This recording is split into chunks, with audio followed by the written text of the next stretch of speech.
আজকের প্রসঙ্গ, গ্রিনল্যান্ডকে নিয়ে ইউরোপ আমেরিকা মুখোমুখি, যুদ্ধ লাগে অবস্থা, পরস্পরকে শুল্ক আরোপ করবো বলে হুমকি, বাজার দখল করে নিবে, বাজার দিবে না। সংঘাতটা ক্রমশ তীব্র থেকে তীব্রতর হচ্ছে। কোন দিকে গড়াবে এটা ফাইনালি, এটা আজকে আলোচনার বিষয়। সদমা বললে আপনারা গ্রিনল্যান্ডের প্রবলেমের দিকটা আপনি জানেন। বলছিলাম যে উত্তরে যেটাকে বলে আর্কটিক মহাসাগর, উত্তরে আর্কটিক মহাসাগরের ঠিক নিচে হলো গ্রিনল্যান্ড। সারা বছর বরফে ঢেকে থাকা একটা এলাকা। আমেরিকা আশা করছে যে এদিক থেকে ওদিকে যেতে, অর্থাৎ এই বরফের কারণে এদিকে জাহাজ চলাচল নিষেধ, ঘুরে যেতে হয়। আগামী দিনে বরফ গলা শুরু করছে, প্রচন্ড গলে যেতে পারে, ফলে যেটাকে বলে নেভিগেশন, বরফের ফাঁক দিয়ে নৌ চলাচল, জাহাজ চলাচলের রাস্তা খুলতে পারে। এগুলো একটা দিক। 2 নম্বর হলো, যেহেতু ওই জায়গায় পৃথিবীর জন্মের পর থেকে কেউ ওই জায়গায় বসবাসই করে নাই তেমন, প্লাস ওটা মাটির নিচে কি আছে কেউ খোঁজ করতে যায় না, নিশ্চয়ই প্রচুর সম্পদ আছে। পৃথিবীর বিভিন্ন দেশে যত কিছু মাটির নিচে যা কিছু সম্পদ ছিল, এগুলি সবই লাইরে ঘেটে তুলে ফেলা হয়েছে, ভোগ করে ফেলা হয়েছে। বেচছে কিনা কারা করেছে? কলোনিয়াল মাস্টাররা। যেই কলোনিয়াল মাস্টার দখল করেছে, সে ওর নিচের সম্পদ বের করে নিয়ে ব্যবসা শুরু করছে। বাকি রয়ে গেছিল কিছু জায়গা, যেমন মনে করেন যে যেটা পুরোনো সোভিয়েত ইউনিয়ন সাইবেরিয়া বলা হয়, যেটা এখন রাশিয়ার আন্ডারে। রাশিয়া কখনোই, তখন তো রাশিয়ার পুরো যুগটা, এটা অনেকেই জানে না, কিন্তু রাশিয়ার পুরো যুগটা মানে আপ টু 1991 সালের আগে পর্যন্ত সোভিয়েত ইউনিয়ন নিজের যা কিছু সম্পদ আছে, মাটির নিচের সম্পদ হোক আর উপরে কারখানায় বানানোর সম্পদ হোক না কেন, তা গ্লোবাল মার্কেটে বিক্রির জন্য পাঠায় নেই কখনো। কেন? পাঠাতে গেলেও সমস্যা হলো যে বাণিজ্য করতে হবে। বাণিজ্য করতে গেলে IMF এর মেম্বার হইতে হবে।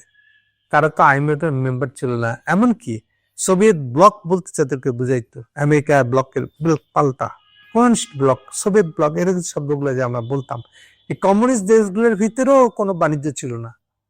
যেমন মনে করেন পোল্যান্ডের সাথে কি সোভিয়েত ইউনিয়নের বাণিজ্য ছিল? উত্তরে যে না। রোমানিয়ার সাথে কি বাণিজ্য ছিল? উত্তরেও না। মাঝে মাঝে একটু একটা জিনিসের দিক থেকে পাঠাইতো। কি করে নিয়ে গেছে? প্রধান সমস্যাটা কি? সমস্যাটা হলো আপনার কয় টাকার জিনিস, আমার কয় টাকা, এটা কি দিয়ে বুঝবো?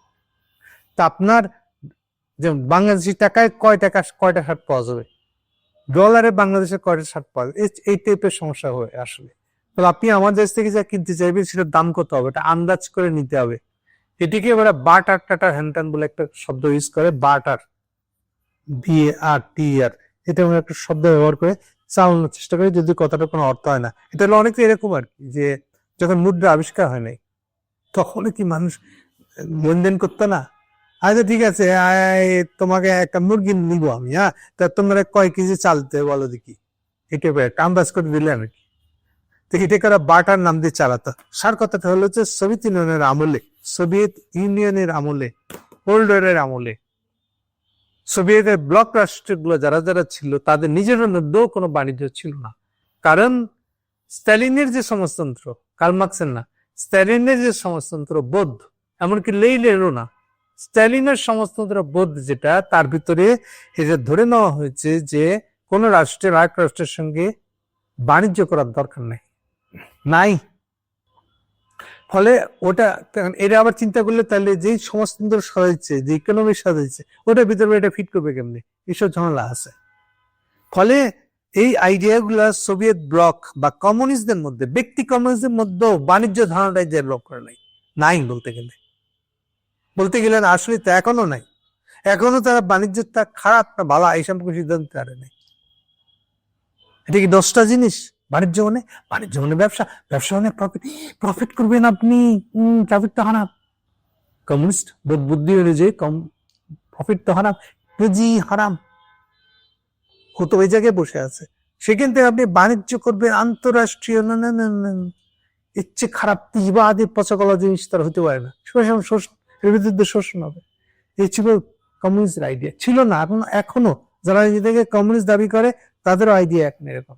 অর্থাৎ আন্তঃরাষ্ট্রীয় বাণিজ্যের ধারণাটা কমিউনিজমে নাই। কমিউনিজম মানে স্টালিনের কমিউনিজমে নাই, কার্ল মার্কসের কাছে আছে, লেনিনের কাছে ছিল, কিন্তু স্টালিন যেটা প্র্যাকটিক্যাল কমিউনিজম বানাইছে তার ভিতরে ছিল না, হচ্ছে কাহিনী। জানি তো যেহেতু আন্তঃরাষ্ট্রীয় বাণিজ্য ছিল না, ফলে এইটা এর কারণে ওর মাটির নিচের সম্পদগুলো রয়ে গেছে। সেই জন্য হোল ইউরোপে এখন তেল আর গ্যাস দিয়ে তাদেরকে ঘর গরম রাখা, বাতি জ্বালানোর কাজগুলা করতেছে রাশিয়া আছে বলে।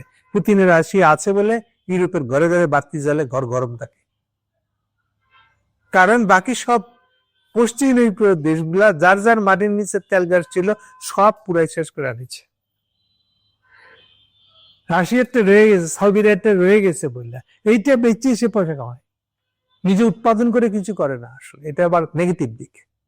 তো মাটির নিচে যা আছে তেল গ্যাস সম্পদ ওইটা বেচে, যেহেতু এই সমস্যার কারণে। সেম আমাদের এদিকে একই সঙ্গে সমস্যা হলো বার্মা। বার্মা কখনো বাইরের পুঁজি আসতে দেওয়া হয়নি, ব্রিটিশরা ছেড়ে চলে গেছে 48 সালে। 48 সালের পর থেকে বার্মাতে কোনো ওয়েস্টার্ন ক্যাপিটাল আসে নাই। ওদের মাটির নিচে কি আছে তা তুলে খুঁড়ে উঠে নিয়ে এসে বাইরে বিক্রি করা হয় নাই। ফলে বার্মা হলো ওরকম আরেকটা দেশ। 48 সালের পরে এটা তো আবার ইউএনএস স্যাংশন লেগে গেছে, তাহলে বুঝেন আরো কি অবস্থা। স্যাংশন মানে বুঝতে পারছেন তো, ইউএনএস স্যাংশন মানে ওর সাথে কেউ বাণিজ্য করতে পারবে না। একমাত্র চোরাগোপ্তা মানে ফর্মালি স্বীকার না করে একটা ব্যবসা বাণিজ্য ছিল আন্তঃরাষ্ট্রীয়, সেটা হলো চীনের সাথে যেহেতু বর্ডার আছে। তো এটা হলো অনেকটা আমাদের ইন্ডিয়ার সাথে বাংলাদেশের বর্ডারের একটা বাণিজ্য চলে না, এটা আপনি যতই আইন মানেন না কেন ওটা চলে ঠিকই। ওর তেল নাকবো ইন্ডিয়া যে দোকানটা থেকে কিনে, ওখান থেকে বাচ্চা ছেলেকে পাঠায় কিনে নিয়ে আসছে, ও কি মানবে যে আপনার দুটো আলাদা রাষ্ট্র কিনা? এরকম জিনিসটা। হ্যাঁ যে তাহলে বিশেষ কারণের কারণে কিছু কিছু দেশ বাণিজ্যের বাইরে থেকে গেছে, গ্লোবাল মার্কেটের ভিতরে আসে নাই। ঠিক আছে, কেন এই কথাটা বললাম? আলাপ করছি আমরা গ্রিনল্যান্ডকে। গ্রিনল্যান্ড হলো ও ধরনের একটা জায়গা, যেহেতু ওখানে যারা বাস করে কয়েক লাখ মাত্র, তারাও আবার ওই যে আদি বাসিন্দা, যেটাকে আমরা ভূমিপুত্র টাইপের কথা বলি, যারা আমেরিকার রেড ইন্ডিয়ান বলতে যাদেরকে আমরা সাদা চামড়ার লোকরা যে নামটা দিচ্ছে রেড ইন্ডিয়ান, ওই টাইপের লোক ওখানে আছে। আর তাদের সাথে চুক্তি আছে, কাছাকাছি দেশ হলো ডেনমার্ক, ডেনমার্কের সাথে চুক্তি আছে, তার পরস্পর প্রতিরক্ষা বিষয়টা তারা দেখে, বাকিটা করদরাজ্য মতন আর কি। করদরাজ্যের বেলায় যা হয়, গ্রিনল্যান্ডের সাথে আয়ারল্যান্ডের সম্পর্কটা ওরকম। এখন এই গ্রিনল্যান্ডের দিকে চোখ পড়েছে ট্রাম্পের এগুলো একটা চোখ পড়ে এক জিনিস, আর যে ল্যাঙ্গুয়েজে বলতেছে ইন্টারেস্টিং। আমার গ্রিনল্যান্ড দরকার। আচ্ছা, আপনার দরকার মানে এই ভাষায় তো ব্রিটিশরাও ইন্ডিয়া দখল করতে আসার সময় এই কথা বলে নাই। ও তো বলছিল, ভান করছিল যে আমি ব্যবসা করতে আসছি, আমি তো ইস্ট ইন্ডিয়া কোম্পানি। এই জন্য 16 সালে সিরাজদ্দৌলা তাকে একটা এই যে যেটাকে আমরা বলি এখন ফোর্ট উইলিয়াম দুর্গ বলি, যেটা এই ফোর্ট উইলিয়াম দুর্গ বানাতে দিয়েছিল ইস্ট ইন্ডিয়া কোম্পানিকে। তখন তো ব্যবসার যুগ, সে তো ব্যবসা করতে আসছে। পরে নাই ফোর্ট উইলিয়াম দুর্গই যে ইস্ট ইন্ডিয়া কোম্পানির সিরাজদ্দৌলাকে হটানোর বাংলার মাধ্যমে, প্রথমে বাংলা, পরে আস্তে আস্তে পুরা ইন্ডিয়া দখল করে ফেলানোর বুদ্ধি, এগুলো তো পরে বুঝছি আমরা। কিন্তু ব্রিটিশরা তো এই ভাষায় বলে নাই আমার ইন্ডিয়াকে দরকার। ট্রাম্প বলছে যে আমার গ্রিনল্যান্ডকে দরকার। কেন? আমার সিকিউরিটির জন্য দরকার। ভাই, সিকিউরিটির জন্য দরকার হলে আমি কি যদি বলি আমার সিকিউরিটির জন্য আমেরিকাকে আমার দরকার, আপনি দিবেন? তাহলে আপনার সিকিউরিটির জন্য গ্রিনল্যান্ডকে দরকার, আপনি দিতে হবে এখন গ্রিনল্যান্ড আপনাকে। এটি কি ধরনের কথা বললেন আপনি? আইন কানুন কথা বাদই দিলাম আমি। আপনি যে মেয়েরাকে চাইতেছেন আমি এবার আপনাকে চাইতে পারবো কি? জান আপনি দিবেন কিনা? উত্তর হচ্ছে আপনি দিবেন না। তাইলে এই জায়গায় আপনি আর গায়ের জোর দেখে বলতেছেন যে আমাকে দিতে হবে। তার মানে 45 এর পর থেকে যা কিছু দুনিয়াতে দেশে যা কিছু আন্তর্জাতিক আইন কানুন হয়েছে, কি চাইতে পারেন কি চাইতে পারেন না, কলোনি আর করতে পারেন কি পারেন না, এইসব পারেন না আপনি। এটা আইনগুলো যে হয়েছে আপনি এগুলো কোনোটাই পরোয়া করছেন না। আপনি নিজেকে আমেরিকান প্রেসিডেন্ট এবং আপনি নিজেকে প্রেসিডেন্ট হিসেবে বলতেছেন আমার দরকার পাচ্ছে, তোমার দিতে হবে। এই ল্যাঙ্গুয়েজে আপনি কথা বলতেছেন। সমস্যাটা বেঁধে গেছে কি ঘটনা চক্রে, ইউরোপের মেম্বার হলো ডেনমার্ক। ফলে ডেনমার্ককে রক্ষা করা কিন্তু ইউরোপিয়ান ইউনিয়নের দায়িত্ব। সেই কারণে তারা অলরেডি 9টা দেশ সম্ভবত 1-2 জন করে সৈন্য দিয়ে সকানেক সৈন্য পাঠাই দিচ্ছে অলরেডি গ্রিনল্যান্ডে। এখন প্রবলেম হলো যে ট্রাম্প এই ব্যাপারে যদি আগায় তাহলে এবার তাদের মুখোমুখি হতে হবে। ফলে এখন তারা যে ঝগড়াটা করতেছে এটা হলো বাকযুদ্ধ। বাকযুদ্ধ অলরেডি শুরু হয়ে গেছে। ওকে, এমনিতেই ইউরোপের অবস্থা খুব খারাপ, ফাইন্যান্সিয়াল অবস্থা। কেন করে মাটি খেয়েছে, মুখে মাটি গেছে বাইডেনের কারণে। তারা ইকোনমিক ধাক্কাটা কাটাই উঠছিল সেকেন্ড ওয়ার্ল্ডের পরে, এই জন্য যেহেতু আমেরিকা ওদেরকে হেল্প করেছিল। আমেরিকার সাথে তাদের অফারটা ছিল এরকম যে তোমরা যদি আমাকে নেতা মেনে নাও, আমি এরকম গ্লোবাল নেতা, তাই তোমাদেরকে 2টে শ্রেণীতে পড়ার সুযোগ দিব, আমি ফার্স্ট, তুমি সেকেন্ড। এই শর্তে তারা চুপচাপ মেনে নিয়ে আমেরিকার কর্তৃত্ব মেনে নিয়েছিল। এইভাবে ইউরোপিয়ান তৈরি হয়েছিল। এবার ইউরোপকে প্রোটেকশনের জন্যই আসলে ন্যাটো তৈরি হয়েছিল মাত্র 4 বছর পরে, 49 সালে। 45 সালে গ্লোবাল ওয়ার, সেকেন্ড ওয়ার্ল্ড থেমে যাচ্ছে, 49 সালে তৈরি হচ্ছে। ইউরোপের সমস্ত ইউরোপের দেশ হলো, অলমোস্ট সমস্ত হলো ন্যাটোর মেম্বার। আপনার প্রোটেকশনের জন্য আমেরিকা খরচ করেছিল, ন্যাটো খরচের 95% আমেরিকা বয়ে বেড়ায় এখনো। সো ইউরোপের নিজের প্রোটেকশনের জন্য তারা ঠেকা আছে আমেরিকার উপরে। এইরকম একটা অবস্থায় গ্রিনল্যান্ডকে বাঁচাতে যদি, গ্রিনল্যান্ডকে মানে ডেনমার্ককে বাঁচাতে যদি না যায় ইউরোপিয়ান ইউনিয়ন, তাহলে তো নিজেদের অস্তিত্ব থাকে না, নিজেদের মধ্যে ভাই ভাই থাকে না, তাহলে তাদেরকে এক জায়গায় যেতেই হচ্ছে। সমস্যা কি হয়েছে দেখেন, এই ফ্রান্স আর এই ব্রিটিশ প্রেসিডেন্ট, ব্রিটিশ প্রধানমন্ত্রী, এরা যখন ভেনেজুয়েলা দখল করে, মানে প্রেসিডেন্টকে উঠায় নিয়ে আসে, তখন এরা সমর্থন দিচ্ছিল, ফার্স্ট হ্যান্ডে সমর্থনটা তারা দিছিল। পরে তারা টের পায়, ও বা ট্রাম্পের লিস্টের মধ্যে তো অনেকগুলো দেশ আছে।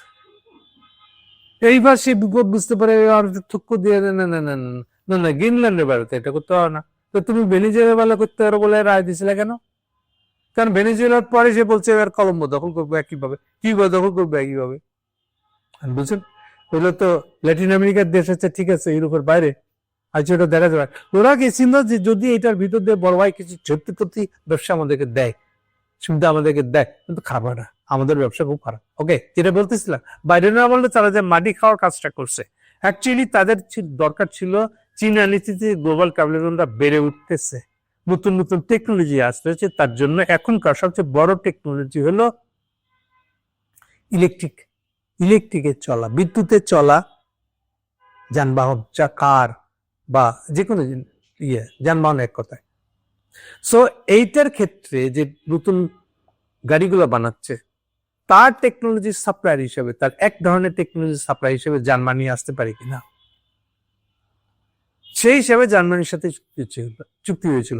এরকম ভাবে আলাদা আলাদা করে নয়, শুধু হোল ইউরোপিয়ান ইউনিয়নের সাথে চীনের একটা চুক্তি হচ্ছিল পারস্পরিক বিনিয়োগকে সুযোগ করে দিবে বলে। ফলে নয়া টেকনোলজি চীনের হাতে যেটা গড়ে উঠতেছে, সেখানে ইউরোপিয়ানরাও তাদের টেকনোলজি নালে ক্যাপিটাল দিয়ে ওর ভিতরে ঢুকবে, এই ছিল প্ল্যান। এই চুক্তিতে হয়ে যায় ট্রাম্প ক্ষমতা নিয়েছিল, বাইডেন ক্ষমতা নিয়েছিল 21 সালে। 20 সালের ডিসেম্বরে তাড়াহুড়ো করে চুক্তিটা সম্পন্ন হয় চীনের সাথে হোল ইউরোপিয়ান ইউনিয়নে।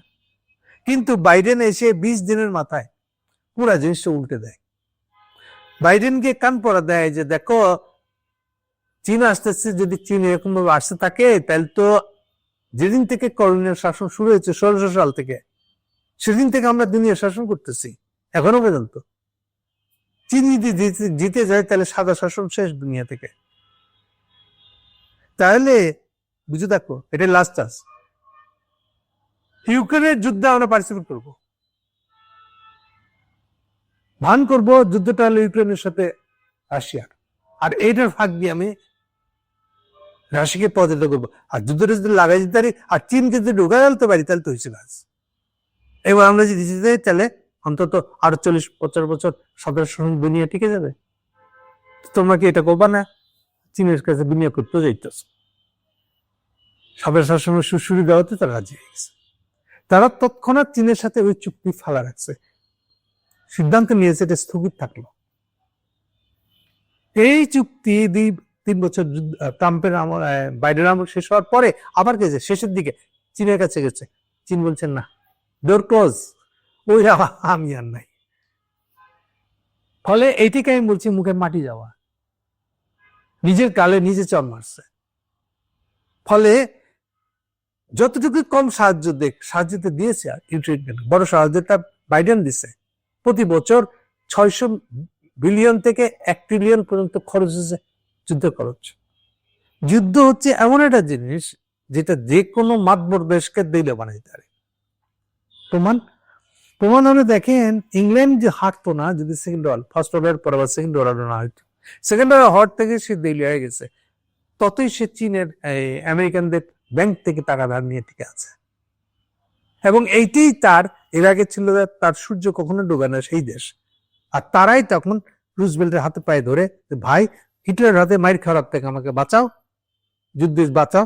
তখন ট্রাম্প, আমেরিকানরা শর্ত দিয়েছিল, তোমরা তাইলে যুদ্ধ শেষে কলোনি ছেড়ে চলে যাবো বলো, তাহলে আমি তোমার পক্ষে যুদ্ধ করবো। তাহলে কলোনিয়াল পাওয়ার সব শেষ হয়ে যায় এক আমেরিকার হাতে, ওই কারণে, যুদ্ধের কারণে। যুদ্ধ এমন একটা জিনিস, খোদ আমেরিকা কি করে যুদ্ধে হারলো দেখেন। এই যে 2001 সাল থেকে জুনিয়র বুশ ক্ষমতা আসার পরে ওয়ার অ্যান্ড টেরর শুরু করলো, এই একই এখনকার ট্রাম্পের মতন, কিন্তু দেখেন টেন্ডেন্সি গুলা। আফগানিস্তান বোম আছে, বোম ধর করে গেল। আল কায়দা কি আফগানিস্তানে না, আল কায়দা একটা মুভমেন্টের নাম, ডাইরেক্টলি আল কায়দা আফগানিস্তান বানাইছে না, এরকম কোনো ফ্যাক্টস নাই। হ্যাঁ, এটা হতে পারে। ইভেন 19 জনের ভিতরে তো নানান দেশের লোক আছে, পাকিস্তানের লোক আছে, যে টুইন টাওয়ারে হামলার জন্য আল কায়দাদের যাদেরকে নাম মামলা দেওয়া হয়েছিল, এই সংখ্যাটা হলো 19। এই 19 জনের ভিতরে কি 19 জনই আফগানিস্তানের না, বোধহয় একজনও নেই, কিংবা 2জন থাকতে পারে। আলমান আলজেরি ইজিপ্টে বাড়ি। ওই যে পাকিস্তানি 2টা ছিল, পাকিস্তানে আপনার মিডল ইস্টার্ন কান্ট্রি, সৌদি আরবের লোক, এরই ছিল 19 জন। তো তাহলে আপনি কি ওই দেশ ধরতে চান? তো রাষ্ট্রীয় সিদ্ধান্ত না যে টুইন টাওয়ারে হামলা করতে হবে। তো তাইলে আপনি আফগানিস্তান দল তুলে কি যুক্তিতে? কোনো ব্যাখ্যা নেই। সেম এরপরে আপনি 2003 সালে চলে গেলেন ইরাক দখল করতে। সবাই শিক্ষা দিতে হবে, সবাইকে ভদ্র বানাইতে হবে, সবাই এগুলাকে গণতান্ত্রিক করতে হবে।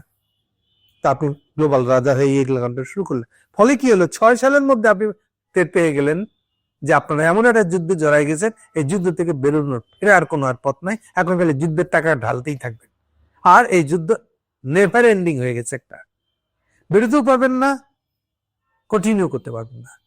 এই যে আপনার অর্থনীতি ভেঙে গেল 10 সালের মধ্যে, আপনি বুঝে গেলাম বিশেষ।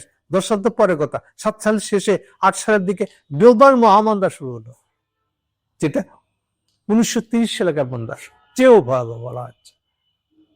তাহলে হোল আমেরিকা ডুবলো কিন্তু যুদ্ধের কারণে, খেয়াল করে দেখেন। আর ততই ওই সুযোগটা নিয়ে এমনিতে চায়না উঠে আসছিল, 2010 সাল থেকে স্পষ্ট হয়ে গেল চায়না ইকোনমি দিক থেকে উঠে আসতেছে। আচ্ছা, সাবধান করে দিই, বেশিরভাগ লোক আমার কথা শুনে মনে করে আমি হলাম, এটা বোধহয় ব্যক্তিগত পছন্দের জিনিস। আপনি কি আমেরিকা পছন্দ করে না চীনকে পছন্দ করে? চীনা ইকোনমি হিসেবে রাইজ করতেছে, আমেরিকানরা ডুবে যাচ্ছে, এটা কি আমার পছন্দের নাকি একটা বাস্তবতা? এই সত্যটা মানবে কি মানবেন না, এটা কি আপনার চয়েস। আপনি চীনপন্থী এলে এটা কথা বলবেন, আপনি আমেরিকাপন্থী এলে এটা কথা বলবেন, এরকম জিনিসটা হলো যে কে ডুবতেছে, এটা তো বাস্তবতা, এটা ফ্যাক্টস। ফ্যাক্টস তো আপনি কোনটা পছন্দ করেন, ফ্যাক্টস তো পছন্দের জিনিস না, আপনার পছন্দের বাইরে হলো এটা সত্য। ঘটনাটা ঘটছে কি করে, এটা আপনার পছন্দের অনুযায়ী আপনি ব্যাখ্যা করবেন, এটা হবে না। তাহলে যেই জিনিসটা হলো পছন্দের ব্যাপার না, একটা অবজেক্টিভিটি, এইটা হলো অবজেক্টিভিটি, মানে বাস্তবতা। অবজেক্ট সাবজেক্ট নাই যেখানে, এটা সাবজেক্ট ঠিক করে দেয় নাই, এটা ঘটছে কি ঘটে নাই, অবজেক্ট বলতেছে এটা ঘটেছে, এই জন্য এটাকে বলে অবজেক্টিভ। সাবজেক্ট কর্তা মানে মানুষ ঠিক করে নাই এটা। ফলে মানুষের চয়েস না আপনি চীনপন্থী না আপনি আমেরিকাপন্থী হবেন, কোনটার পক্ষে দাঁড়াবেন। এটা সাবজেক্টিভ চয়েস না। চীনা রাইজ করতেছে, চীনা গ্লোবাল ইকোনমিতে রাইজ করতেছে, প্রভাব বাড়ায় ফেলছে, জিডিপি বেড়ে যাচ্ছে আমেরিকার চেয়েও।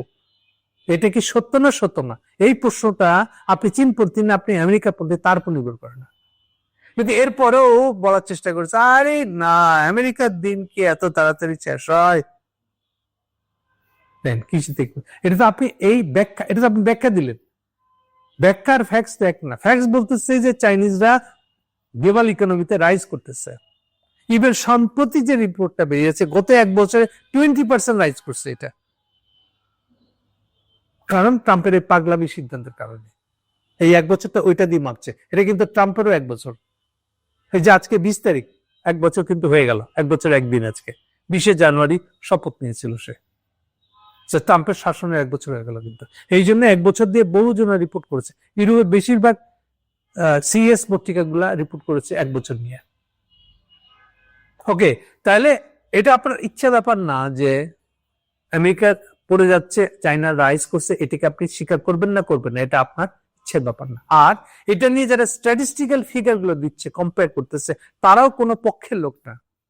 তারা স্ট্যাটিস্টিক্যালি এই ধরনের গ্লোবাল চেঞ্জ গুলো সম্পর্কে কাজ করে থাকে, তাদের রিপোর্ট এটা। এনিওয়ে, আমি এদিকে আর বেশি যাব না।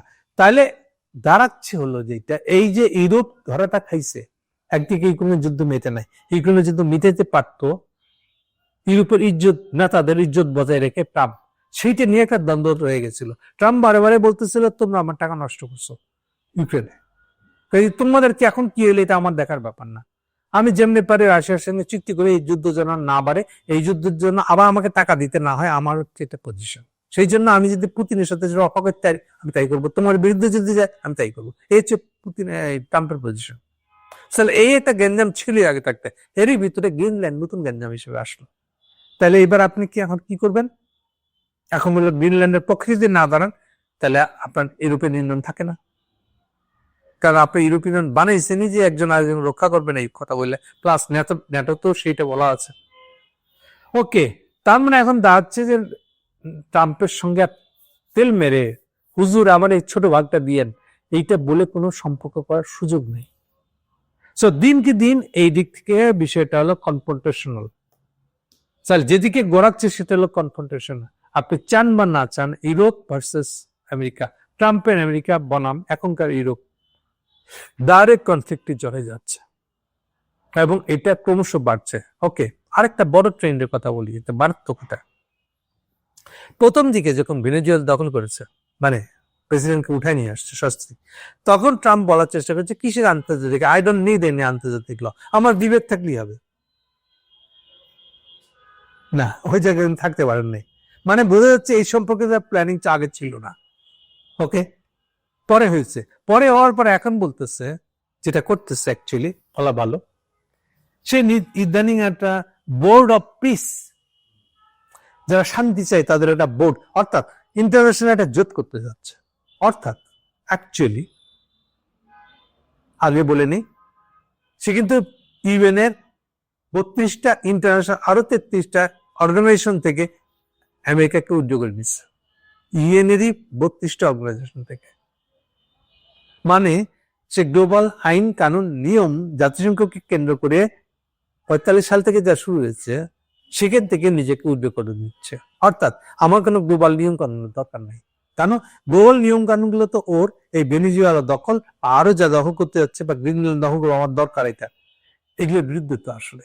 কারণ ওই আইন অনুযায়ী আপনি এইভাবে আমার দরকার আমাকে নিতে হবে এইভাবে নিতে পারেন না।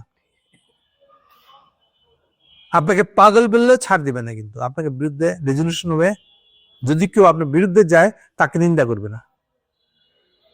এটা হচ্ছে ইউএন। ফলে ইউএন কিছুই পারে না, আবার মেলা কিছু পারে। এথিক্যালি যদি বলে আপনি দোষী, এতে যথেষ্ট। আপনি দোষী এই কথা বলার পরে অন্য কোনো দেশ যদি আপনাকে মাইট দেয়, দুটা মাথা ফাটাই দেয়, ইউএন বলবে না যে অন্যায় হয়েছে, এটা এই হচ্ছে সমস্যা। এই তাহলে দাঁড়াচ্ছে হলে এই যে আপনি গ্লোবাল, প্রথম বলেছেন আমার গ্লোবাল নিয়ম কানুন দেয়, এখন দেখা যাচ্ছে আপনি এক ধরনের গ্লোবাল জোট বানাতে চাচ্ছেন, বাইপাসিং ইউএন। এইটি আপনার board of piece, board of piece. তো এইটা আপনি এটা বক্তৃতা একটা কথা বলে দিতে এমন কি লাগে, বলে দিলে এটা কি এত সহজ? হ্যাঁ, জাতিসংঘে এরকম একটা বক্তৃতা দিয়ে খাড়া করা গেছে। আচ্ছা, দ্বিতীয় দিনে বোর্ড অফ পিস, ওদের কাছাকাছি নাম যদি ভুল না করে থাকে, এরকম কিছু একটা নাম হবে। দ্বিতীয় দিনে সে কথা পাল্টাইতেছে, প্রতিদিনই তো কথা পাল্টায়। বোর্ড অফ পিসের মেম্বার হইতে হলে কিন্তু 100 বিলিয়ন চাঁদা দিতে হবে। আরে বাইরে ভাই, 100 বিলিয়ন চাঁদা দেওয়ার কটা দেশে মুরদ আছে? আর জাস্ট মুরদ দিয়ে শুরু করি, আমার ইউএন মেম্বারের তো 100 বিলিয়ন লাগে না, আমাদের তো ছোট দেশের তো 100 বিলিয়ন লাগে না। আমাদের ইকোনমিক সাইজ অনুযায়ী একটা চাঁদা দিতে হয়। তো সেখানে এই যে আপনি এটা বলে আবার পিছলাইতেছেন। আচ্ছা, প্রথম দিন করলেন কি, ইউরোপের এই যে 9টা দেশ, সম্ভবত 9টা ইউরোপিয়ান ইউনিয়নের 9টা দেশ সৈন্য পাঠাই দিল গ্রিনল্যান্ডে। তার মানে এই 9টা দেশ, এর মধ্যে ফ্রান্স আছে। ফ্রান্সের নামটা নিলাম এই জন্য, ফ্রান্স হলো ইউরোপিয়ান ইউনিয়নের মধ্যে টপ লিডার যে 3টা দেশ বলা হয় তার একটা। ফ্রান্স, জার্মানি আর ইংল্যান্ড, এই 3টাকে লিডার ধরা হয়। যদিও ইউরোপ মানে ইংল্যান্ড আবার ইউরোপিয়ান ইউনিয়নের মেম্বার নয়, যে বাড়ে গেছে, কিন্তু হোল ইউরোপিয়ান ইন্টারেস্টের ভিতরে কোঅর্ডিনেশন একটা আছে, ওই আপনি মেম্বার। এনিওয়ে, তাহলে জার্মানি আর ফ্রান্স কোন দিকে যায় এটা ম্যাটার করে। ইউরোপিয়ান ইউনিয়নের মাস্তুলটা কাদের হাতে বলতে পারেন আপনি। তো ওরা তো চলে গেছে 9টায় একে বাঁচাইতে, তো তখন আপনি কি করবেন? এখন আপনি না দেখে প্রথমত ভাব দেখে মনে হচ্ছিল আপনার ইন্টারন্যাশনাল নয়া জোট বানাতে চীনকে বাস করবে, ঠিক আছে, দুনিয়াতে 2টা জাতিসংঘ হবে, আপনার আইডিয়াটা যেন রেখো। আচ্ছা ঠিক আছে, পরদিন দেখা যাচ্ছে না, এরপর দিনেও দেখা যাচ্ছে আপনি রাশিয়ার পুতিনকে দাওয়াত দিয়েছেন। এটা কি আচ্ছা, আজকের খবরে দেখি উনি চীনকে দাওয়াত পাঠাচ্ছে, পাঠান নেই, পাঠাবো বলেছে। তার মানে কি হলো, উনি কোথায় গিয়ে যে থামবেন এই সম্পর্কে যথেষ্ট চিন্তা ভাবনা করে এই কথাটা বলেন নাই, এগুলো হচ্ছে তার প্রমাণ। কিন্তু আবার বুঝেন যে আপনার একটা ইন্টারন্যাশনাল আইন কানুন জোট লাগবে, খালি ওই জোটের উপরে আপনার একা কন্ট্রোল থাকতে হবে, এটাই আপনি বুঝতে চাচ্ছেন। মানে চীন দিনকে দিন ক্ষমতা পেয়ে যাচ্ছে, কারণ যত ইকোনমিক দিক থেকে সে প্রভাবশালী উঠে পড়বে, শুরুতে গ্লোবাল প্রভাবের শুরুটা হয় ইকোনমিক প্রভাব দিয়ে। এই যে আপনি ধার দিতে পারেন, এই ক্ষমতাটাই আপনাকে গ্লোবাল পলিটিক্যাল লিডারও বানিয়ে দেয়। যদিও চীনের এসব ক্ষেত্রে কিছু ঘাটতি আছে, চীনের হিউম্যান রাইট বিষয়ে কোনো আলাপ নাই, কিন্তু না চীনা রাষ্ট্র হিউম্যান রাইট মেনে চলা লোক, অন্তত মুখে স্বীকার করে না হিউম্যান রাইট বলে কোনো ইস্যু আছে চীনের মধ্যে। আর চীন এই সাবজেক্টটাকে এগ্রি করে, এটাকে আদৌ সাবজেক্ট বলে মনে করে না চীন। এটা হচ্ছে পলিটিক্যাল চিন্তা ভাবনার ভিতরে ঝামেলা আছে, কিন্তু ইকোনমিক দিক থেকে তার লিডার হতে কোনো সমস্যা নাই। তাহলে ট্রাম্পের পদক্ষেপগুলো অনেকটা এরকম হচ্ছে, তাহলে তার স্বীকার করে নিচ্ছে যে ইন্টারন্যাশনাল অর্গানাইজেশন লাগবে, আমার ইন্টারন্যাশনাল একটা সিস্টেম আমার লাগবে, গ্লোবাল একটা অর্ডার আমার লাগবে, খালি চীন ওর ভিতরে মাতব্বরি না করলে। এইটা এখন বলতে চাচ্ছেন। ওকে, তাহলে এখন আসেন, আপনি কি পারবেন আর একটা প্যারালাল গ্লোবাল অর্ডার বানাইতে? হচ্ছে আসল প্রশ্ন। উত্তর হচ্ছে যে না, সেখানে পারবেন না। তাহলে আপনি আবার রাশিয়াকে নিতে চাচ্ছেন কেন, আবার চীনকে দাওয়াত দিচ্ছেন কেন? আবার এই যে বলতেছেন আপনার 100 বিলিয়ন চাঁদা দিতে হবে, 100 বিলিয়ন চাঁদা দিয়ে আমাদের কয়টা দেশের আছে? সো আপনি you are just make joke, মস্করা মিথ্যেছেন মিয়া। ঠিক আছে, ওকে, সর্বশেষটা বলি। আজকে বুধবার না মঙ্গলবার, কালকে বুধবার ট্রাম্প যখন প্রথমবারের প্রথম প্রেসিডেন্ট হয়েছিল, একই 20 জানুয়ারি, এই 20 জানুয়ারির আশেপাশে জেনেভাতে ব্যবসায়ীদের উদ্যোগে একটা সম্মেলন হয়। খেয়াল রাখেন, কোন রাষ্ট্রীয় সম্মেলন না এটা, কিন্তু ইন্টারন্যাশনাল গ্লোবাল বাণিজ্য যেটা, তাদের বড় বড় প্রতিষ্ঠান যেগুলো, তাদের উদ্যোগে গ্লোবাল ইকোনমিক ফোরাম বলে একটা জায়গা আছে, নন স্টেট কিন্তু সংগঠনটা, সুনির্দিষ্ট কোনো রাষ্ট্রের না, কিন্তু গ্লোবাল বাণিজ্যের দিক থেকে এটা ভালো প্রমোট করে, এটা তাদের লক্ষ্য। সো এই গ্লোবাল বাণিজ্যের সম্মেলনটাও হয় 20 জানুয়ারির আশেপাশে। এইবার ট্রাম্প যাবে আগামীকালকে। তাহলে কি হলো, আপনি ওর ওখানে যান কেন? ইন্টারন্যাশনাল বাণিজ্যের জন্য। ইন্টারন্যাশনাল বাণিজ্যের অভাব হবে। ওই না আপনার কি, আপনি যেগুলো বর্জন করছেন, আপনার না গ্লোবাল কিছু লাগবে না, তাহলে আপনি যা বলতেছেন এটা আলটিমেটলি কোথায় যাবে জানেন না। তাহলে আপনি একদিকে গেলে আমাকে দিতে হবে আমার সিকিউরিটির জন্য, আপনার দিতে হবে। আপনি যে এই কথা বলেন তাহলে একই সাথে আপনি গ্লোবাল বাণিজ্যের ভিতরেও একটা মেম্বার হবেন, এখানে আমার কথা বলতে হবে, ওদের সাথে বাণিজ্যের আলাপ করতে হবে, হবে না। তো একসঙ্গে দুটা জিনিস হবে না। তো তাহলে গ্লোবাল বাণিজ্যের অংশীদার হতে গেলে পরে গ্লোবাল বলে যে জিনিসটা, একটা গ্লোবাল অর্ডার, রাজনীতি, অর্থনীতি, একটু সিস্টেমের ভিতরে আপনাকে থাকতে হবে। সো এগুলো হচ্ছে ট্রাম্পের কন্ট্রাডিকশন গুলো খেয়াল করেন, এবং যথেষ্ট চিন্তা ভাবনা না করেই কিন্তু লাঠি ফরকাই দিছে। নিজে বলতেছেন ধরে নিয়ে আসো, গ্রিনল্যান্ড আমার লাগবে, ইউরোপকে ধমক দাও।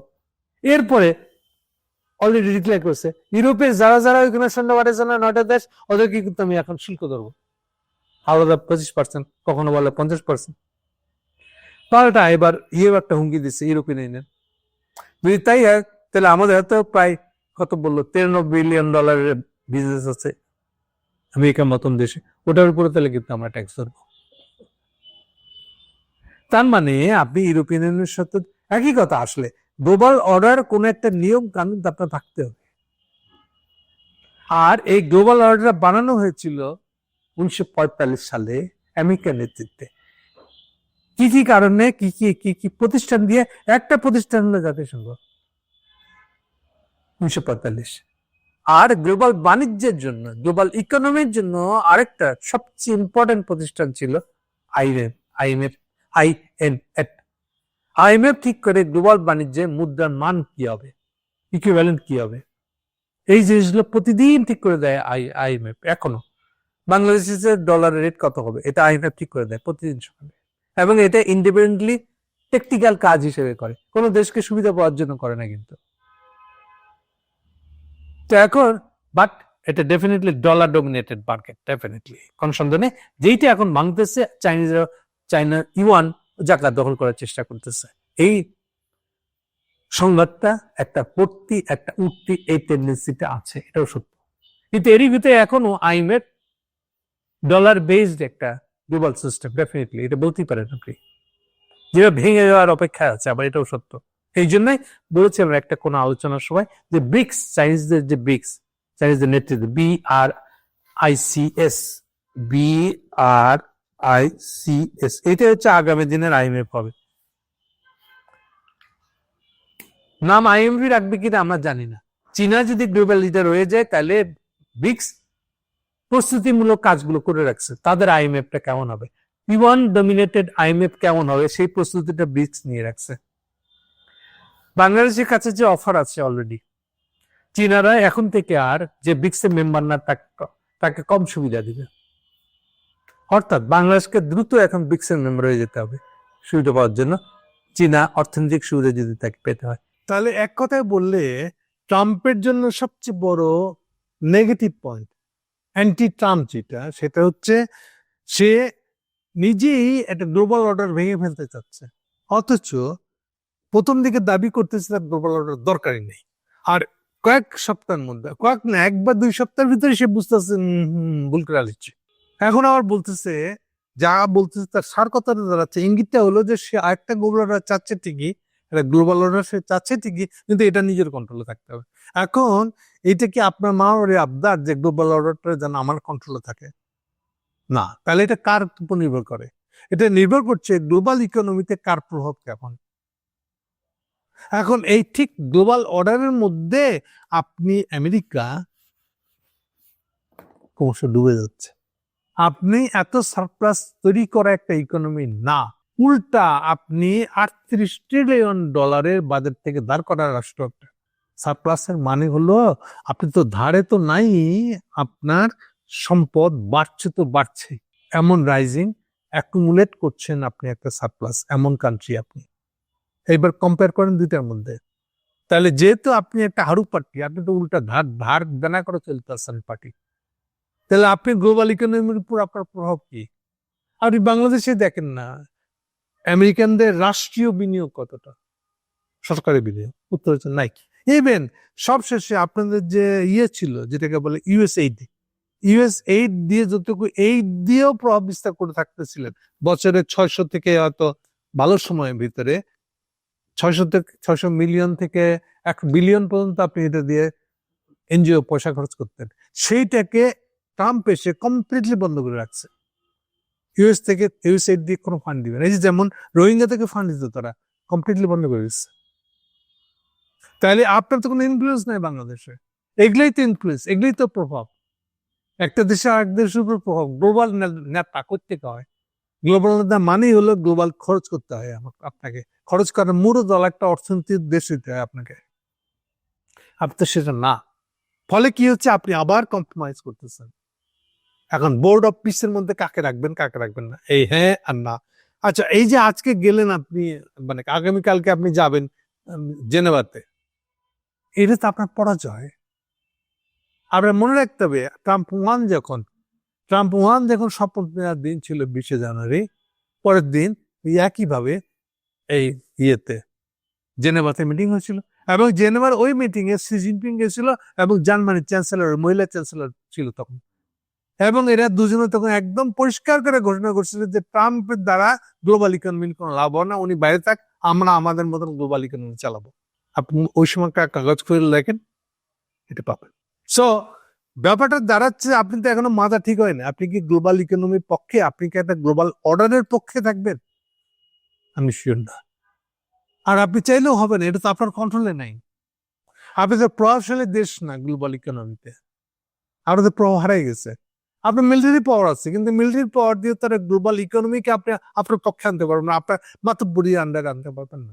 তাহলে এই হচ্ছে ট্রাম্পের অরিজিনাল প্রবলেম। এই জন্য আপনি মুখের কথার কথা হিসেবে চাইনিজদেরকে দোয়াজ দিয়েছেন। আপনি জানেন যে ওরা না আসলে খুশি হয় আপনার, তবু এটা করলেন, পুতিনকে একটা দাওয়াত দিলেন, জানেন যে এটা যাবে না।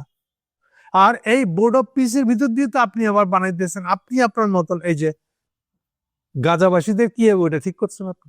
এর ভিতরে এখন কাকে কাকে ঢুকাবেন না, কে আসতে পারবে না, আপনি আর নেতানিয়াহু বলে ঠিক করতেছে। এই একটা কালপিট লোক, একটা দাগি লোক, একটা দুনিয়ার সমস্ত আকামের হোতা, যে দুনিয়ার কোনো আন্তর্জাতিক অর্ডার, নিয়ম শৃঙ্খলা কিছু মানে না, একটা আনরুলি, একটা বেয়াদব রাষ্ট্র। বাংলায় বললে বেয়াদব হবে, আনরুলি বাংলা কিন্তু বেয়াদব। রুল মানে না, যে জন্য আনরুলি, আইন কানুন মানে না, যে আমরা যেটাকে বাংলায় বলি না বাউন্ডুলে। নেতানিয়াহু এবং তার রাষ্ট্র একটা বাউন্ডুলে রাষ্ট্র, এটা বিপদগামী রাষ্ট্র, এটা যে কোনো অর্ডার, নিয়ম শৃঙ্খলা মানে না।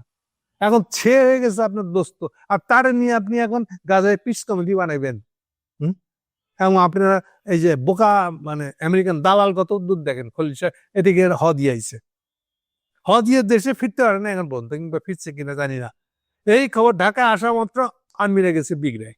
এখন ইউনূস সাহেব বলে আসুক, আসলেও একটা বিটি দিয়ে বুঝাই বলবে যেটা বলেছি। এই হচ্ছে অবস্থা বাংলাদেশের। এই জন্য বোর্ড অফ পিস, গাজার পিসে এখন বাংলাদেশ নাই। বাংলাদেশ আমি বলছে আমাকে পেটে কামড় ধরছে, হ্যাঁ আমি এটা করতে গেলে আমার দেশের লোক আমার পিটাইবো। আমি আর্মি হিসেবে, বাংলাদেশের মানুষের আর্মি হিসেবে কেমন থাকবো? গাজায় যাবো আমি নেতানিয়াহুর পক্ষে কাজ করার জন্য? তাহলে দেখেন ও প্রত্যেকটা আচরণের মধ্যে, ট্রাম্পের প্রত্যেকটা আচরণের মধ্যে, ওতে এখনো গ্লোবাল সিস্টেম অর্ডার বলতে যেটা বোঝাচ্ছে, অর্ডার মানে শৃঙ্খলা, যে এক নতুন অর্ডার বানাইছে গ্লোবালি। এর আগে তো কোনো অর্ডার বলতে কিছু ছিল না, আন্তর্জাতিক আইনও ছিল না, কিছু ছিল না। কোন আমলে? যখন কলোনি আমল ছিল, আমেরিকান রুস্তমের আমলে এগুলো তৈরি হয়েছে। ফার্দার চীনের আমলে কি হবে ওটা দেখা যাচ্ছে আমাদের। অনেক কিছু বদল হবে, কিন্তু অনেক কিছু আবার করতেও পারবে না হয়তো, সেটা তো আবার চীনকেও বদলাইতে হবে। কি হবে আমরা জানি না, আমরা কেবলমাত্র জল্পনা কল্পনা করতে পারি। এরকম একটা পরিস্থিতিতে আপনি ট্রাম্প বাবাজি বলতেছেন আমার ইন্টারন্যাশনাল অর্ডার দরকার নেই। আবার দরকার নেই যে তাহলে বোর্ড অফ পিস করতে চান কেন? আবার বোর্ড অফ পিস বলে আবার 100 বিলিয়ন চান। সে 100 বিলিয়ন দেওয়া, ইউরোপেরই কয়টা দেশ আছে 100 বিলিয়ন চাঁদা দিয়ে দিতে? 100 বিলিয়ন তো মনে করবো যে আগে একটু ইউক্রেনে যুদ্ধ করে আসি। এই মানে আপনি যে ফালতু কথা বলতেছেন, আপনি যে হেরে গেছেন, ট্রাম্প আপনি হেরে গেছেন, তার প্রমাণ হলো আগামীকালকে কেন আপনি ইয়েতে যাবেন, জেনেভাতে যাবেন কেন? এটি তো প্রমাণ হলো যে আপনি হেরে গেছেন নিজের কথা কাছে নিজেই। আপনার গ্লোবাল ইকোনমির দরকার কি? গ্লোবাল বাণিজ্যের দরকার কি আপনার? আর এই যে সবাইকে ট্যাক্স ধরছে, এই আইডিয়াটাই তো গ্লোবাল বাণিজ্যের বিরুদ্ধে দ্বারা। একটা উদাহরণ দিই, আপনার অত্যাচার, আপনি ট্রাম্প, আপনার অত্যাচারের জন্য আপনি একই কথা বলেছিলেন আপনি আপনার পড়শি দেশ কানাডাকে। কানাডা জন্ম থেকে বা 45 এর পর থেকে সিস্টেমটা হলো কানাডার লোক ট্রাক ভরে নিয়ে যায়, আমেরিকা থেকে মালপত্র নিয়ে চলে আসে, খায়, নিজেরা বেচে, অ্যাজ ইফ এটা তারই এক্সটেন্ডের একটা দেশ যেন বা এক দেশ আলাদা দেশ একই নিয়ম, এরকম একটা এইভাবে চলে আসতেছে। এটাকে আপনি ভেঙে দিয়ে বলতেছেন কানাডা তোমাকে 25% ট্যাক্স দিতে হবে, আর যদি ট্যাক্স কাটার করতে চাও তাহলে তুমি আমার 51 নম্বর রাজ্য হিসেবে যোগ দাও।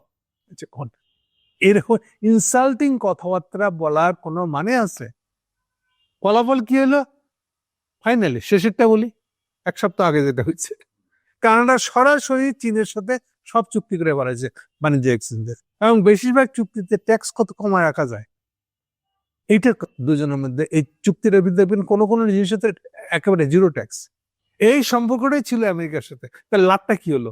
এই জন্য লোকে বলা শুরু করছে এখন এই সপ্তাহে, যদি আপনি ইন্টারন্যাশনাল যে কোনো পত্রিকা ঘাটেন, তাতে 1 বছর ট্রাম্পের 1 বছর নিয়ে আর্টিকেল আছে দেখবেন একটা, এবং সেই আর্টিকেল গুলোতে বারে বারে বলতেছে যে তুমি কোথায় মানুষকে আমেরিকা থেকে কাছে আনবা, উল্টা তুমি চীনের সুবিধা করার জন্য এমন এমন নীতি নিতে আছো। এই যে কানাডার বেলায় যে নীতিটা নিলা, ফলাফল হলো কি? সুফলটা পাইল চায়না, বড় বাণিজ্য সম্পর্ক করে ফেললো, একদিন তো করে নাই, যেটা ট্র্যাডিশনালি আমেরিকা পেয়ে আসছে। তাহলে এখন কানাডা চলে গেল চীনের সাথে, এবার কি হলো? এই যে ইউরোপের সাথে ঝগড়া লাগেছে, এতে দেখা যাচ্ছে যে ইউরোপ তো তোমার সাথে কোনো হাতে পৌঁছতে পারবে না। তো ও শেষ পর্যন্ত বাণিজ্যের জন্য, টিকে থাকার জন্য আবার সে চীনের কাছে বাইচান আর একবার চিন্তা করে দেখ দেওয়া যায় কিনা, এটা বলবে। তা আপনি তো ফোর্স করে লোককে পাড়া দিচ্ছেন চীনের কাছে, তাহলে আপনি কিসের গ্লোবাল লিডার হবেন? কালকে যে যাবেন আপনি জেনেভাতে, ফালতু সময় নষ্ট করবেন, 2 টাকাও যে নষ্ট হবে ওটাও নষ্ট, কারণ আপনার সাথে কেউ গ্লোবাল বাণিজ্য করবে না। কেমন করে করবে? আর ট্যাক্স ধরার লোক ভাই। গ্লোবাল বাণিজ্যের ট্রেন্ডটা বোঝার চেষ্টা করেন, যেখানে বলা হচ্ছে 8%, এটা 8, বাংলায় 4 মনে হয় না, 8%-এর উপরে যেন এক দেশ আরেকদের উপরে ট্যাক্স না দেয়। এই যে আপনি আসিয়ান জোট, আসিয়ান জোটে ASIAN, আসিয়ান জোটের বৈশিষ্ট্য হচ্ছে 8% বেশি কেউ কারোর উপর ট্যাক্স ধরে না, উল্টা এইটা বলে একটা বাণিজ্য জোট করতে, প্রোডাকশনের জোট করে ওরা। এইটা হচ্ছে এখনকার ট্রেন্ড। আর এই যে ন্যাশনালিস্ট ইকোনমি, কে কত ট্যাক্স ধরে অন্যকে ঢুকা বন্ধ করতে পারে, অন্যের পণ্য আমদানি বন্ধ করতে পারে, এইটা ছিল ওল্ড ন্যাশনালিস্ট আমলের। এইটা ভেঙে গেছে গ্লোবাল ইকোনমির কারণে। এখন এই ইকোনমিক জোট বানানো, এটা হচ্ছে এখনকার ট্রেন্ড। আপনি এগুলো কোনোটাই স্টাডি করলেন না, আপনি উল্টা বলতেছেন 500% ট্যাক্স ধরবো। আরে ভাই কি বলতেছেন আপনি? এটা এতে আপনি এক ঘরে হয়ে যাবেন। তাহলে কোন দেশটা কি বানাতে পারে সস্তায়, দক্ষতার সাথে, সেইটা আরেকজনে কিনবে। এই যে টেন্ডেন্সিটা গ্লোবাল ইকোনমির, এই টেন্ডেন্সিটা আপনি নিতে চাচ্ছেন না, আপনি ওর মেম্বার হতে পারবেন না। যেহেতু আপনার টেন্ডেন্সি হলো মোদির বাপ, মোদি মনে করেছিল আমরা হিন্দুত্ববাদী, হিন্দুত্ববাদ মানে জাতশ্রেষ্ঠবাদ। তো আপনি জাতশ্রেষ্ঠবাদ, এটা তো কমিউনিস্ট চিন্তা আবার এক অর্থে। যেহেতু আপনি জাতশ্রেষ্ঠবাদী, তাহলে ইন্ডিয়ানরা কেউ না তো বাইরের দেশকে খালি ইম্পোর্ট পাঠাবে, মানে এক্সপোর্ট পাঠাবে, তার দেশ থেকে বাংলাদেশ ইন্ডিয়াতে ঢুকো, না না না, এটা দেওয়া যাবে না। এই যে আমাদের পাটকে যেমন ধরে, আমাদের এখানে প্রতি বছর 10 থেকে 13 বিলিয়ন, হাসিনা আমলে 13 বিলিয়ন পর্যন্ত উঠছিল, ইন্ডিয়ান পণ্য আসছে 13 বিলিয়ন, তার মার্কেট ছিলাম আমরা। তাহলে ইন্ডিয়া আমাদের কাছে এটা করছে, অথচ আমাদের পাট ওখানে যেতে চাইলে বাধা দিচ্ছে শুল্ক। এইটা হচ্ছে ন্যাশনালিস্ট ইকোনমি। তাহলে ট্রাম্পের টেন্ডেন্সি তো ন্যাশনালিস্ট ইকোনমি হওয়া, তাহলে সে তো গ্লোবাল ইকোনমি বানানোর লোকই না, পরিস্থিতিতে আসছে না, আসতে চাচ্ছে না। তো তাহলে এই মৌলিক জিনিসগুলো সম্পর্কে আপনাকে সিদ্ধান্ত নিতে হবে। এটা খোদ আমেরিকা এই সিদ্ধান্ত নিয়েছিল 1980 সালে, যে আমাকে এটা গ্লোবাল ইকোনমির দিকে যেতে হবে, গ্লোবাল ক্যাপিটালিজম, একদম বাংলা করে বললে গ্লোবাল ক্যাপিটালিজমের দিকে যেতে হবে আমাকে, এছাড়া সার্ভাইভ করবে না দুনিয়া, সার্ভাইভ করবে না, আমি সার্ভাইভ করবো না। সেখানে আপনি এখন চলে যাচ্ছেন উল্টা, ট্যাক্স ধরবেন। তো ট্যাক্স ধরলে কি হবে? আপনি তার মানে এক্সপোর্ট ইম্পোর্ট বাধাগ্রস্ত হবে, তো ফলে আপনি আউট হয়ে যাবেন। এবং এইটার জন্য এইবার কান্নাকাটি করতেছে আমেরিকান ইয়েগুলা, মিডল ক্লাস গুলা। কেন? ওই ট্যাক্স যে ধরছেন আপনি অন্যের উপরে, ট্যাক্স তো ওই গরিব মানুষগুলাকে দিতে হবে, রাষ্ট্র তো দিবে না। স্বভাবতই আপনি যখন ধরেন 500, আচ্ছা ঠিক আছে 500 লাগবে না, 25% ট্যাক্স ধরে আপনি যখন একটা বাংলাদেশের গার্মেন্টসকে ঢুকালেন, বাংলাদেশের গার্মেন্টস ঢুকতে বোধহয় 37% ট্যাক্স নেয় ওরা। এই ট্যাক্সের টাকাটা তো দিবে আমেরিকা যারা ব্যবহারকারী এই শার্টের, তারা দিবে পয়সাটা। তো তাদের পয়সা ওদিকে ব্যয় হয়ে গেল না। এই জন্য কি হচ্ছে দেখেন, প্রায় 11 থেকে 19% আমাদের বাজার কমে গেছে গার্মেন্টসে। কারণ আপনি ট্যাক্স ধরছেন বেশি, ট্যাক্স বেশি ধরলে অটোমেটিক বিক্রি কমে যাবে। তো এতে কার লাভ হচ্ছে? আমেরিকার লাভ হচ্ছে, কারণ যত কম পণ্য ঢুকবে তত কম ট্যাক্স পাইছে। তাহলে আপনি ট্যাক্স বেশি ধরছেন, কিন্তু পরিমাণ যখন কম হয়ে গেছে তখন আলটিমেটলি তো আপনার ক্ষতি হয়েছে আসলে। তো রাষ্ট্রের তো আয় কমে গেছে, ট্যাক্স কমে গেছে আসলে, মানে নেট টাকাটা ট্যাক্সের হার বাড়াইছেন, কিন্তু টোটাল যে ট্যাক্স সেটা কমে গেছে। তাহলে লাভ হয়েছে আপনি রাষ্ট্র চালানোর লোক হিসেবে। তাহলে এগুলো কিছু চিন্তা করছেন না। এই আমলে আপনি ফিরে 1980 সালের আগের নিয়ম অনুযায়ী একটা ট্যাক্স ধরার ইকোনমি বানাতে পারবেন না, ন্যাশনালিস্ট ইকোনমি হবে না এই জায়গায়, এই দুনিয়ার। আর আপনি যদি বাকি সব দেশ থেকে আলাদা হয়ে গিয়ে নিজে থাকেন, তাহলে পুতিন রাশিয়াতে হবে না, স্টালিনের রাশিয়াতে ফেরত যেতে হবে, যে আমি কাউকে কিছু এক্সপোর্টও করবো না, ইম্পোর্টও করবো না, একলাই রানবো একলাই খাবো, এরকম দেশ যেতে হবে। তা আপনি আমেরিকা সেটা হতে পারবে? এটা পারবেন না তো আপনি। তাহলে এটা ছাড়া কোনো পথ নেই, আপনার গ্লোবাল ইকোনমিতে ঢুকতে হবে, আপনাকে এক্সপোর্ট ইম্পোর্ট দুটোই করতে হবে, ট্যাক্স দিয়ে বাধা দিতে পারবেন না আপনি। সো গ্লোবাল অভিমুখটা যেদিকে সেট হয়ে গেছে, এটা আপনি চাইলেই বন্ধ করতে পারবেন না। ওকে, তাহলে সার কথা কি? সার কথা হলো যে ইউরোপিয়ান ইউনিয়নের সাথে, ইউরোপের সাথে আমেরিকাদের চরমতম বিরোধ হওয়া ছাড়া আর কোনো পথ নেই এটাতে। গ্রিনল্যান্ডকে কেন্দ্র করে এই বিরোধটা এক্সট্রিম জায়গায় যাওয়া ছাড়া কোনো পথ দেখি না আমি। কারণ অলরেডি ট্রাম্প যে পলিসি নিচ্ছে, সেই পলিসির সার কথা হলো এটা। এখন আপনি এটা আপনার স্ট্র্যাটেজিক কারণে গ্রিনল্যান্ড আমার লাগবে, এই কথা বললে চলবে না। আমরা এটা এই যুগে বলার সময় নাই। তাহলে নতুন করে গ্লোবাল নিয়ম বানান। গ্লোবাল যদি বানাতে চান, এই যে তাহলে গ্লোবাল অন্য দেশেরও স্বার্থ আছে, সেগুলো কথা শুনতে হবে আপনাকে। আপনি বলেন নাই, আপনার রুজভেল্ট কম বুদ্ধিমান হয়ে একটা জাতিসংঘ বানায় নাই, ওটা একটু হিসেব করেন। আমি তো কোনো স্টাডি করেন না এগুলো দিয়ে, কোথেকে কোন গাধার দেখে ধরে নিয়ে এসে আপনার কনসালটেন্ট বানাইছেন এগুলা। ন্যাশনালিস্ট এই যুগে এসে আপনি ন্যাশনালিজম খাড়া করতে যাচ্ছেন, তাহলে আবার ফিরে এই জন্য আমার ইন্টারন্যাশনাল ভাব ধরতেছেন কেন? আপনি তো ইন্টারন্যাশনাল পক্ষে, আন্তর্জাতিক রীতিনীতির পক্ষে, ইন্টারন্যাশনাল অর্ডারের পক্ষের লোক না তো আপনি। তো এটা জেনে কাছেন, পরিষ্কার করে বলেন, আপনি নিজে তো শিওর না আপনি কে। সো পুরো জিনিসটা হচ্ছে একটা হচপচ বাঁধানো। সেম, খালি একটা উদাহরণ দিয়ে আমি প্রসঙ্গ শেষ করব। সেটা হচ্ছে আপনি দেখেন বাইডেনের বেলায় কি হলো। বাইডেন মনে দাবি করে বসলো, আরে আমাদের দুইটা স্ট্রং আমাদের টুলস আছে। কি কি? একটা হলো হিউম্যান রাইট, HR। অমুক দেশে হিউম্যান রাইট ভায়োলেশন হচ্ছে, এটা সমালোচনা করে, তোমরা বিএনপি ওয়ালারা বিরোধী দল হাসিনার বিরুদ্ধে আন্দোলন করো, আমি সাপোর্ট দিতে আসি। কেন? সরকার হিউম্যান রাইট ভাঙছে, লাগাই দিলেন আপনি বিরোধী দলকে। আচ্ছা, সেকেন্ড হলো যে আপনি স্যাংশন দিলেন, কি আপনার ডলার ব্যবসা করতে দেবো না, এই ভয় দেখায় আপনি ভাবলেন যে পুরো দুনিয়াটাকে আপনার আন্ডারে নেবেন।